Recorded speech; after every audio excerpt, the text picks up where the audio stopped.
में sales calculate करना है या फिर क्वांटिटी ऑर्डर कितनी है वो कैलकुलेट करनी है तो आपको डेट्स बिटवीन फॉर्मूला की जरूरत पड़ती है। अब ये डेट्स बिटवीन फॉर्मूला की मदद से ही क्यों करना है इसका रीजन भी आपको पता चल जाएगा। प्रैक्टिकली देखते हैं ये फॉर्मूला अप्लाई कैसे करते हैं। राइट, इंटरेस्टिंग फॉर्मूला है। अब मैं इसे कैलकुलेट के साथ कंबाइन करके अप्लाई करने वाला हूँ। तो मैं क्या चाहता हूँ, मैं एक कार्ड लेता हूँ। इस कार्ड में एक मैं दिखाना चाहता हूँ कि भाई मेरे पास अक्टूबर मंथ का क्या सेल्स है। अक्टूबर मंथ का सेल्स दिखाना है तो मैं इजीली दिखा पाऊंगा। आपको पता है कैसे, आपको यहाँ पे टोटल सेल्स अमाउंट ले लेना है, ड्रैग कर लेना है। जो आपने मेजर बनाया वो ड्रैग कीजिए या फिर इस कॉलम को लेके सम कीजिए। तो आपने टोटल सेल्स अमाउंट ले लिया है। अब आप क्या करोगे, एक स्लाइसर ऐड करोगे यूजुअली, या फिर आप डायरेक्टली इसके ऊपर फिल्टर यहाँ से भी कर सकते हैं। आपको पता है टोटल सेल्स अमाउंट के लिए, बट मैं स्लाइसर ऐड कर रहा हूँ। और स्लाइसर ऐड करके मैं ऐड करना चाहता हूँ डेट वाला स्लाइसर। तो मैं डेट वाला स्लाइसर, तो ये ऐड कर दिया मैंने और इसको डेट हायरार्की कर लेते हैं। तो अब मेरे पास अक्टूबर 2023 का सेल्स मुझे चाहिए। तो मैं यहाँ पे क्लिक करूँगा और उसके अंदर Q4 में जाऊंगा और अक्टूबर पे चेक करूंगा। मुझे अक्टूबर का 3 मिलियन सेल्स दिखाई दे रहा है, लेकिन मुझे 1 अक्टूबर से 10 अक्टूबर का सेल चाहिए, 1 अक्टूबर से 20 अक्टूबर का, या 10 से 20 अक्टूबर का सेल चाहिए, स्पेसिफिक डेट का सेल चाहिए। तो मुझे जाकर एक एक डेट चेक करनी पड़ेगी and then I get the result. 1 to 10, 10 to 20 ऐसा चेक करना पड़ेगा, मुझे रिजल्ट मिल जाएगा। या फिर मैं स्लाइडर में जाकर ये कर सकता हूँ, मतलब मैं ये डेट हायरार्की ऑफ कर दूंगा। ध्यान से देखिए, मैं आपको ऑप्शंस बता रहा हूँ। डेट हायरार्की ऑफ कर दो, यानी कि इसको निकालो एक बार, फिर से दोबारा ड्रॉप करो, आपको एक स्लाइडर मिल जाएगा। स्लाइडर नहीं मिला तो यहाँ से जाकर आप इसे स्लाइसर सेटिंग में बिटवीन वाला ले सकते हैं, जिससे आपको बिटवीन डेट मिल जाता है और जहाँ से आप डायरेक्टली दो डेट सेलेक्ट कर सकते हैं। राइट, 1 अक्टूबर से 10 अक्टूबर वगैरह यहाँ से सिलेक्ट करके आपको रिजल्ट मिल जाएगा। आपको स्लाइसर की मदद से ये रिजल्ट मिल जाता है पर्टिकुलर डेट का। फिर डेट बिटवीन फॉर्मूला क्यों यूज कर रहे हैं, रीजन बिहाइंड इट, जब हम डेट बिटवीन से यही चीज कैलकुलेट करेंगे जो मुझे करना है, जो यहाँ पे मैं कैलकुलेट करूंगा इससे, तो उससे जो वैल्यू आ रही है उसके ऊपर मल्टीपल कैलकुलेशन हम कर सकते हैं, क्योंकि वो एक मेजर में क्रिएट हो रहा है। और जब आप कोई भी मेजर बनाते हो तो उसको रीयूज किया जा सकता है और फंक्शंस और फॉर्मूलाज उसके ऊपर अप्लाई करने के लिए, ये बेनिफिट होता है। तो इसलिए हम उसकी मदद से करेंगे। आपको ये डेट से फिल्टर करेंगे तो आपको रिजल्ट तो मिल ही जाएगा। 1 अक्टूबर से 10 अक्टूबर का सेल, मैं यहाँ पे क्लिक करूंगा, मैं दिखा भी देता हूँ आपको। चलो, मुझे अक्टूबर का चाहिए तो मैं यहाँ पे 1 अक्टूबर सेलेक्ट कर रहा हूँ और मुझे 10 अक्टूबर का तक ही चाहिए। तो मैं यहाँ पे ऊपर जाता हूँ और अक्टूबर मंथ ले लेता हूँ 2023 का और 10 अक्टूबर का। सो 1 से 10 अक्टूबर का सेल मेरा है 862K। लेकिन यही सेल मैं डेट बिटवीन से लाके दिखाता हूँ आपको कैसे करना है। राइट, पहले मैंने आउटपुट दिखाया, अब हमें करना कैसे। राइट क्लिक, न्यू मेजर, एक नया मेजर हम ऐड करेंगे। यहाँ पे हम ऐड कर देते इसको 10 डेज सेल्स, ऐसा नाम देता हूँ, कुछ भी नाम दे सकते हैं। 1 से 10 अक्टूबर सेल्स नाम दे दो, या 10 डेज सेल्स नाम दे दिया मैंने इस पर्टिकुलर मेजर को। इसमें हम ऐड करेंगे पहले कैलकुलेट। कैसे ऐड करना है, क्या क्या लिखना है, देखिए। पहले कैलकुलेट ऐड कीजिए, फिर आपको वो कॉलम लेना है जिस कॉलम के अंदर आपकी टोटल है। तो हमारे पास ऑलरेडी ये मेजर है तो हम डायरेक्टली ये टोटल सेल्स अमाउंट वाला मेजर ले सकते हैं। टोटल सेल्स वाला अमाउंट वाला मेजर, याद रखिए, टोटल सेल्स अमाउंट वाला मेजर लीजिए।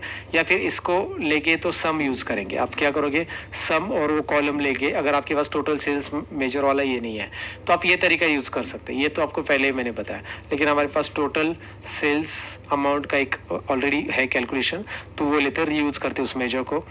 उसके बाद हमने कैलकुलेट में क्या देना रहता है, फिल्टर, कोमा, एक्सप्रेशन दे दिया हमने, कॉलम दे दिया, जो भी एक्सप्रेशन है हमारा उसमें। उसके बाद कॉलम मतलब हमारा कैलकुलेशन दे दिया और उसके बाद फिल्टर देना है। तो फिल्टर में हम यूज करेंगे डेट्स बिटवीन, दिखाई दे रहा है, डेट्स बिटवीन मैं सिलेक्ट कर रहा हूँ। इसमें आपको डेट्स, स्टार्ट डेट और एंड डेट मिल जाएगा। Dates, start date and end date. So now dates में हमारे पास कॉलम जो अवेलेबल है वो है सेल्स डेट, ये रहा। तो मैं डेट टाइप कर देता हूँ और ये रहा सेल्स डेट कॉलम आ गया। राइट, सेल्स डेट कॉलम आपको दिखाई दे रहा है, डॉट डेट आगे ले लेते। ओके, डेट कॉलम है, कोमा। नेक्स्ट, सेल्स डेट ले लिया, स्टार्ट डेट और एंड डेट लेना है। तो स्टार्ट डेट टाइप करने के लिए आप डायरेक्टली डेट टाइप नहीं करोगे, आप डेट पहले टाइप करोगे फॉर्मूला, और उसके अंदर आप ईयर मेंशन करोगे 2023, फिर आप मंथ मेंशन करोगे अक्टूबर, और फिर मुझे चाहिए अक्टूबर के 1 तारीख से। सो मैंने 1 अक्टूबर से 1 अक्टूबर 1/10/2023 ले लिया है। और उसके बाद मैं यहाँ पे इसको क्लोज कर देता हूँ, पहली डेट होगी, फिर मैं कोमा करूंगा और दूसरी डेट डालूंगा, end date. So end date आएगी, डेट फिर से दोबारा दीजिए 2023, राइट। और मैं ले रहा हूँ अक्टूबर अगेन, उसके बाद मंथ है ना अक्टूबर, और उसके बाद 10 अक्टूबर, राइट, 10 एंड उसके बाद मेरा ब्रैकेट क्लोज होगा 1 2 एंड 3 ब्रैकेट, जो कि यहाँ पे रेड नहीं आ रहा था। जब तक यहाँ पे रेड हट नहीं जाएगा ना ये वाला, तब तक ब्रैकेट क्लोज करते जाइए, ये लॉजिक समझ लीजिए। यहाँ पे रेड अभी भी दिख रहा है और एक ब्रैकेट, पहला देखिए एक ही ब्रैकेट डाला था, नहीं हुआ, और एक डाला, कुछ नहीं, रेड हटा नहीं यहाँ से, राइट, क्योंकि रेड यहाँ का हट गया, ये देखिए। तो जैसे मैं और एक ब्रैकेट डाल देता हूँ, वो पीछे जा रहा है, और एक डालूंगा तो ये पूरा रेड हट गया। नाउ प्रेस एंटर की, तो ये आपका सेल्स डेट बिटवीन इस पर्टिकुलर डेट में आया है कि नहीं चेक करने के लिए अब आपको एक और कार्ड लेना है, और इस कार्ड में हमारे पास जो हमने कैलकुलेशन बनाया है वो ऐड कर देते हैं। वो कैलकुलेशन हमारा था डेट 10 डेज की, 10 डेज सेल्स को ड्रैग कर देते हैं, which is similar to this. Got it. तो आप बोलोगे अब ये तो पहले भी आ रहा था सर, ये अभी भी आ रहा है, अब इस 10 डेज के सेल्स के ऊपर अगर आपको कुछ और कैलकुलेशन करना है तो ये मेजर है, और इसको आप कहीं पे भी यूज कर सकते हैं। इसको डिवाइड बाय 2 करना है, डिवाइड बाय 3 करना है, इसमें से कमीशन माइनस करना है, इसमें से ये करना है, वो करना है, वो आपको यहाँ पे मिल जाएगा, राइट। अगेन अगर मैं ये चाहता हूँ कि भाई यार ये मैंने टेबल ऐड किया है, और इस 10 डेज सेल्स में ही, टेबल नहीं कॉलम चार्ट ले लेते हैं, कॉलम चार्ट ले लेते हैं, और कॉलम चार्ट में मैंने यहाँ पे प्रोडक्ट ऐड कर दिया है एक्स एक्सिस में। अब मैं ये 10 डेज सेल्स को वाई एक्सिस में डाल देता हूँ, तो उस 10 डेज सेल्स में ही मुझे मिल रहा है, देखिए मैं दोबारा यूज कर रहा हूँ ना इसको, मैं कोई भी विजुअल में उसको यूज कर रहा हूँ, राइट। अब ये वाली वैल्यू मैं यहाँ पे यूज नहीं कर पा रहा था, बट ये वाला वैल्यू जो मैं यहाँ पे यूज कर पा रहा हूँ रिपीटेड, तो इस पर्टिकुलर 10 डेज सेल्स को मैं यूज कर रहा हूँ, और वो 10 डेज सेल्स में कौन से प्रोडक्ट का कितना सेल्स है वो आपको दिखाई देगा, राइट। इवन आपको डे वाइज चाहिए तो आप ये प्रोडक्ट की जगह यहाँ पे डेट को लाके रख दो, चलो ठीक है, सेल्स डेट को लाके रख दो, और यहाँ पे ईयर हटा दो, क्वार्टर हटा दो, मंथ हटा दो, and then you will getting day. I think so issue create हो जाएगा डे वाइज के लिए, वो डे आएगा, डेट नहीं आएगा हमारे लिए, राइट। हमें यहाँ पे एक काम करना पड़ेगा, सेल्स डेट लेना पड़ेगा, तब आ जाएगा सेल्स डेट।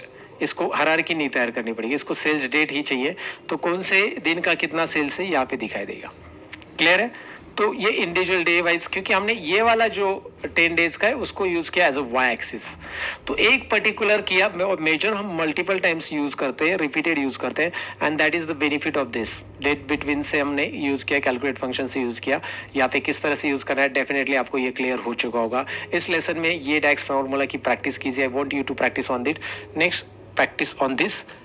नेक्स्ट लेसन में मिलते हैं कुछ और प्रैक्टिकल के साथ।